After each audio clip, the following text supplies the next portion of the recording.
Environmental law क्या है ये देखना है।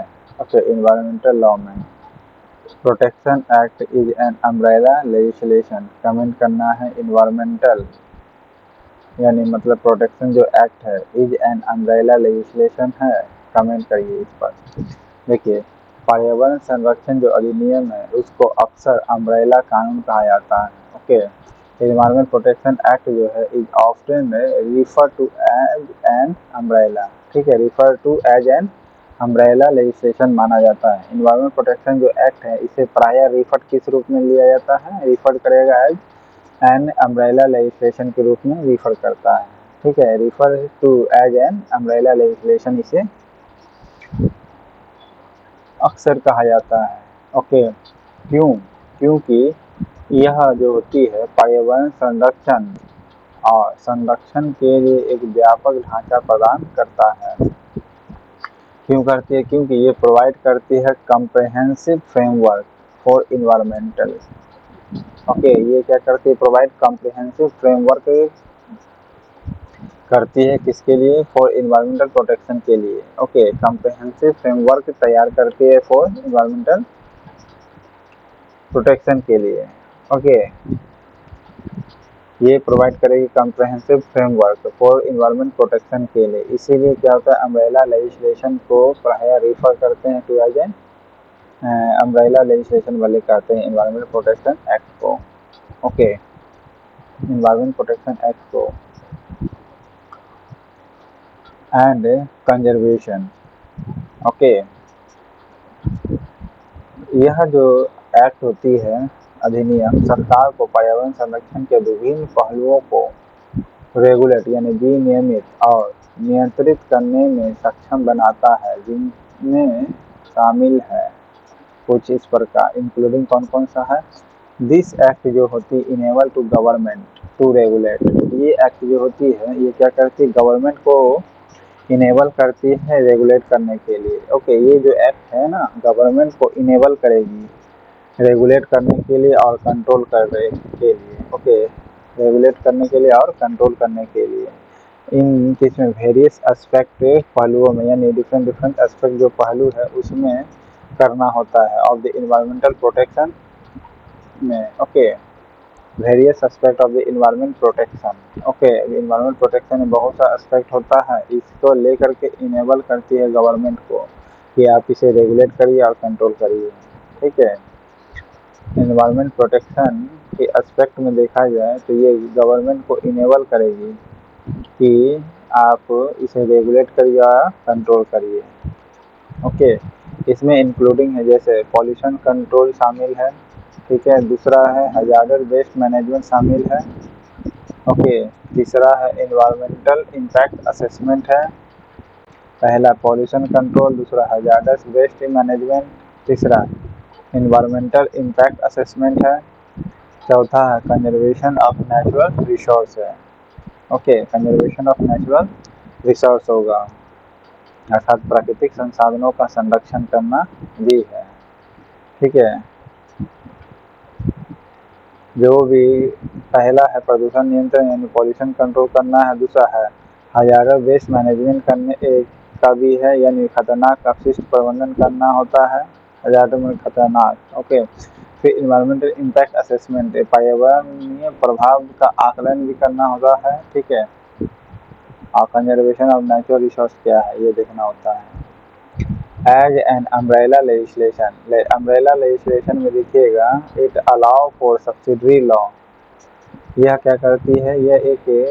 यह इसके अंतर्गत सहायक कानून और विनियम बनाने की अनुमति देता है। ओके, यह एक अम्ब्रेला कानून के रूप में इसके अंतर्गत सहायक कानून और विनियम बनाने की अनुमति देता है। ओके, ये अलाउ क्या करती है? सब्सिडरी लॉ बनाने में और रेगुलेशन करने में। ओके, अम्ब्रेला लेजिस्लेशन जो होती है एज एन अम्ब्रेला लेजिस्लेशन, इसमें ये क्या अलाउ करेगी?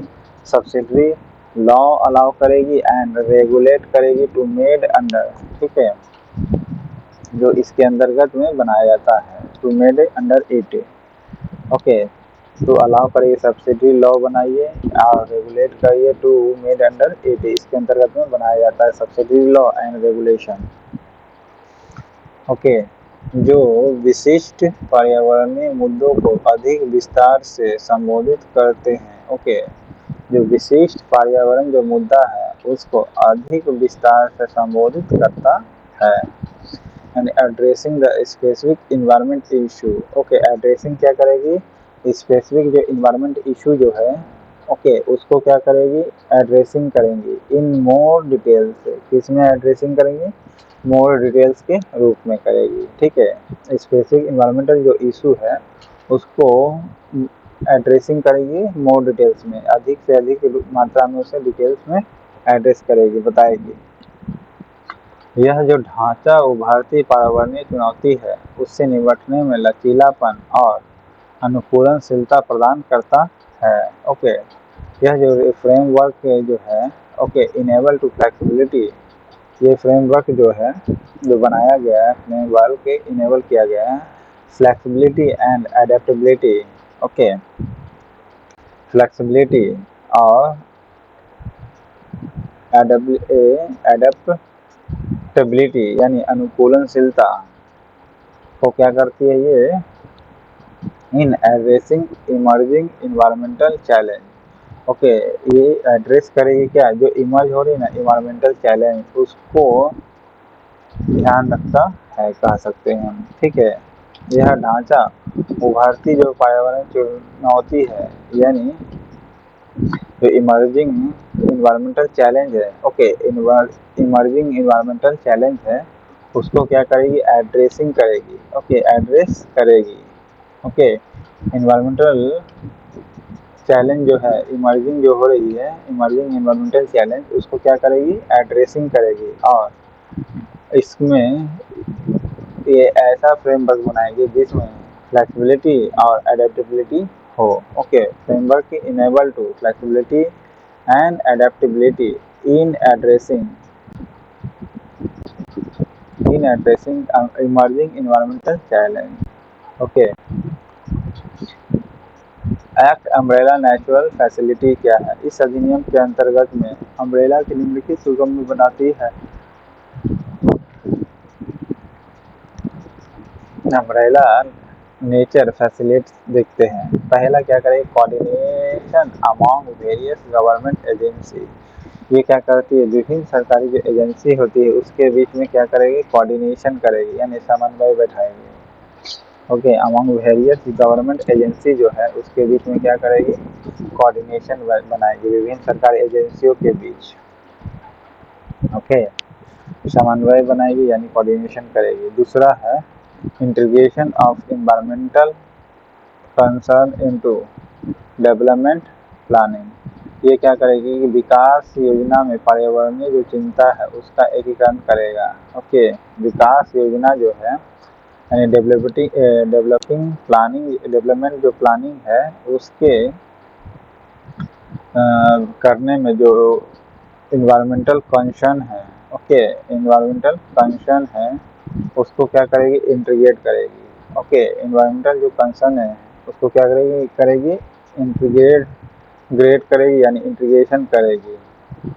ओके, यानी विकास योजना में पर्यावरण जो चिंता है उसका एकीकरण करेगा यानी इंटीग्रेशन करेगा। विकास योजना में जो पर्यावरणीय यानी एनवायरमेंटल जो चैलेंज है या कंसर्न है उसको क्या करेगा, इंटीग्रेशन करेगा। तीसरा क्या है कि effective enforcement of environmental regulation है यानी पर्यावरणीय नियमों का प्रभावी प्रवर्तन है। ओके, पर्यावरणीय नियमों का ये क्या है, प्रभावी प्रवर्तन है यानी effective enforcement of environmental regulation है। Okay, effective enforcement, okay, effective enforcement बनाना है। ओके, इफेक्टिव इन्फोर्समेंट बनाना है ऑफ द इन्वायरमेंटल रेगुलेशन को। Okay, of the environmental regulation को कुल मिलाकर देखें तो यानी ओवरऑल देखा जाए तो इन्वायरमेंट प्रोटेक्शन एक्ट जो है यह पर्यावरणीय शासन के लिए एक महत्वपूर्ण आधार के रूप में कार्य करता है। ओके, ये जो इन्वायरमेंट प्रोटेक्शन एक्ट है serve as a crucial foundation for environmental governance. Okay, crucial foundation है ये फॉर किसके लिए? इन्वायरमेंटल गवर्नेंस के लिए, जो पर्यावरण की रक्षा और सतत विकास को बढ़ावा देने के लिए एक व्यापक ढांचा प्रदान करता है। जो प्रोवाइडिंग करती है क्या? बोर्ड को फ्रेमवर्क देती है for protecting the environment and promoting the substantial development. And promote करे, सब्सटेंशियल डेवलपमेंट करेगी, साथ ही साथ प्रोटेक्ट करेगी इन्वायरमेंट को। ओके, जो पर्यावरण की रक्षा और सतत विकास को बढ़ावा, पर्यावरण की रक्षा और सतत विकास का जो है यानी सस्टेनेबल जो डेवलपमेंट है उसको बढ़ावा देगी। ओके, देने के लिए व्यापक ढांचा प्रदान करता है। 1974 का एनवायरमेंटल प्रोटेक्शन एक्ट अम्ब्रेला एक लेजिस्लेशन कह सकते हैं ये।